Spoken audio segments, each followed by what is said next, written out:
Nagpaabot naman ng pagbati ang ilang mga kongresista kaugnay sa inilabas na resulta ng Korte Suprema sa 2025 bar exam. Ang buong detalye ihatid ni Julian Bunag.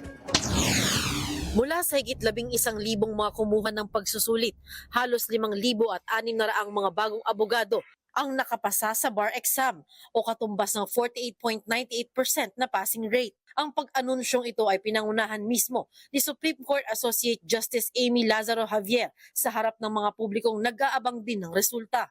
Nagpaabot naman ng kanilang mga pagbati ang mga kongresista sa mga bagong abogado ng bayan. Ayon kay Lanao del Sur 1st District Representative Zia Alonto Adyong, ang tagumpay nilang ito ay resulta ng kanilang ilang taong disiplina, sakripisyo at pagpupursigi.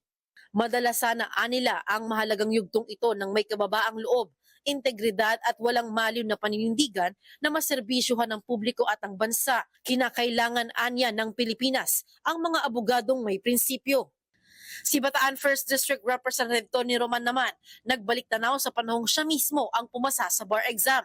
Dito anya napagtanto na ang tagumpay ay hindi lang para sa mga nakapasa, kundi sa mga tao at pamilyang sumuporta at naniwala sa kanila hanggang dulo. Naway piliin anya ng mga bagong abogado araw-araw ang integridad at malasakit dahil anya kapag may puso ang batas, ito ang tunay na nagsisilbi para sa bayan. Si Tingog Party List Representative Jude Asidre naman, nagpaabot din ng kanyang marubdob na pagbati sa mga nakapasa.